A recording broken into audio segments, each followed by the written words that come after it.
नमस्कार, स्वागत है आप सबका असम खबर पर। मैं हूं पूजा छेत्री।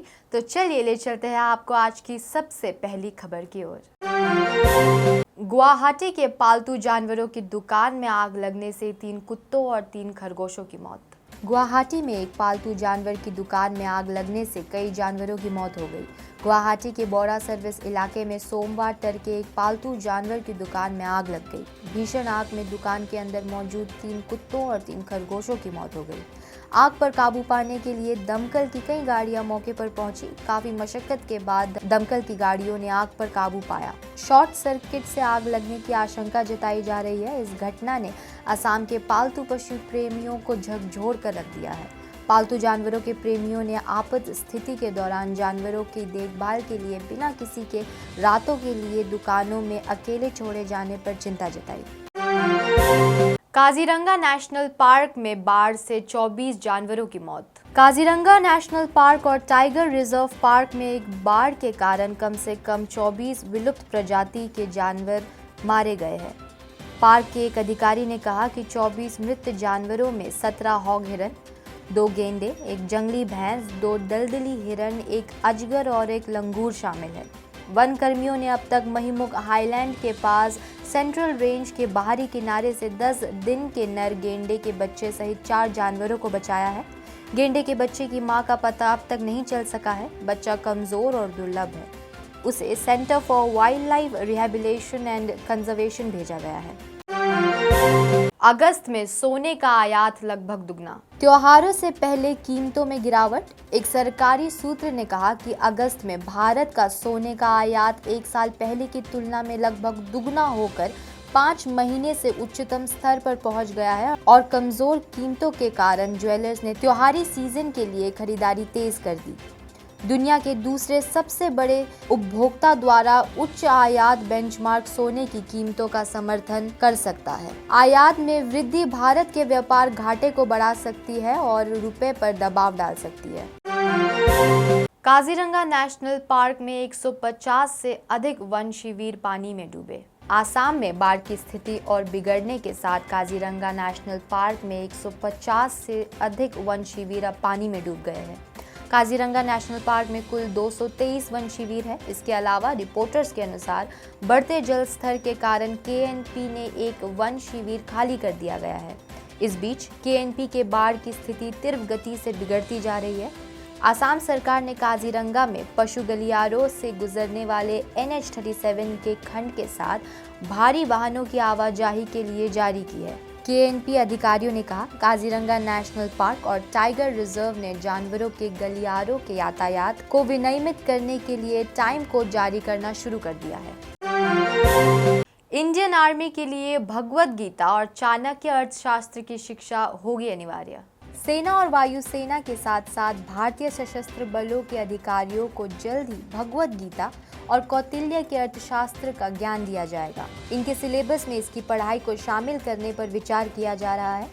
प्रधानमंत्री नरेंद्र मोदी के आह्वान से प्रेरित होकर सिकंदराबाद मुख्यालय स्थित कॉलेज ऑफ डिफेंस मैनेजमेंट ने प्राचीन भारतीय ग्रंथों पर शोध शुरू किया है जो आधुनिक युद्ध और सैन्य शासन के लिए प्रासंगिक है और 2 प्राचीन लिपियों भगवद गीता और अर्थशास्त्र की सिफारिश की है। मीडिया रिपोर्टर्स के मुताबिक दिल्ली में सेना मुख्यालय में स्थित एक वरिष्ठ अधिकारी ने कहा कि भगवद गीता सैन्य सिद्धांत, रणनीतियों और युद्ध और जीवन की नैतिकता में ज्ञान और अंतर्दृष्टि का खजाना है। वे हमारे अधिकारियों और जवानों को जटिल आधुनिक युद्ध में एक स्वदेशी दृष्टिकोण देंगे। केबीसी में पूछे गए आसाम के मुख्यमंत्री पर सवाल, कंटेस्टेंट ने दिया सही जवाब। आसाम के मुख्यमंत्री डॉक्टर हिमंता बिश्वा शर्मा की पॉपुलैरिटी अब सोनी टीवी के लोकप्रिय टीवी शो कौन बनेगा करोड़पति में भी नजर आई।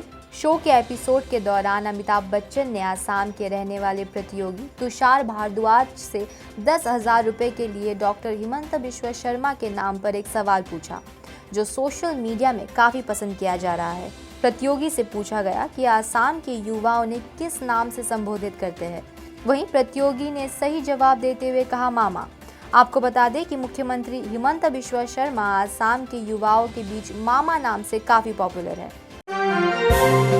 19 लाख रुपए की हेरोइन के साथ 4 गिरफ्तार म्यांमार का नागरिक। मिजोरम आबकारी और नारकोटिक्स विभाग के अधिकारियों और आसाम राइफल के जवानों ने 19 लाख रुपए मूल्य की 700 ग्राम हेरोइन जब्त की है और म्यांमार के एक नागरिक सहित 4 लोगों को गिरफ्तार किया है।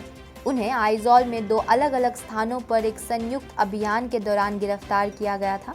एक अधिकारी ने कहा कि एक गुप्त सूचना पर कार्रवाई करते हुए आसाम राइफल के आबकारी विभाग और फील्ड इंटेलिजेंस यूनिट ने शनिवार को आइजॉल के बीच एक जरकावट इलाके में छापा मारा और 3 पेडलर्स के कब्जे में 17 लाख रुपए की 600 से अधिक ग्राम हेरोइन जब्त की। ओवल में भारत ने 50 साल बाद जीता टेस्ट। भारत और इंग्लैंड के बीच केनिंगटन ओवल में खेला गया चौथा टेस्ट मैच टीम इंडिया ने 157 रन से जीत लिया है। मैच में इंग्लैंड के सामने 368 रनों का टारगेट था, लेकिन 210 रन पर पूरी टीम ढेर हो गई और भारत ने मुकाबला जीतकर सीरीज में 2-1 की बढ़त बनाई। 50 साल बाद भारतीय टीम ओवल के मैदान पर कोई टेस्ट मैच जीतने में सफल रही है। मैच में टीम इंडिया के गेंदबाजों का शानदार प्रदर्शन देखने को मिला। टीम की यादगार जीत में उमेश यादव ने 3, जबकि जसप्रीत बुमराह, शार्दुल ठाकुर और रविंद्र जडेजा ने 2-2 विकेट चटकाए। एक समय इंग्लैंड मजबूत स्थिति में नजर आ रहा था। ऐसा लग रहा था कि शायद टीम मैच ड्रॉ कराने में सफल रहेगी, लेकिन ऐसा देखने को नहीं मिला। अभी के लिए बस इतना ही। हम फिर मिलेंगे कई और ताज़ा खबरों के साथ। तब तक के लिए देखते रहिए आसाम खबर और कोविड-19 महामारी से बचने के लिए मास्क और सैनिटाइजर का इस्तेमाल करें। दूसरों से 2 गज की दूरी बनाए रखें। Stay save. शुक्रिया।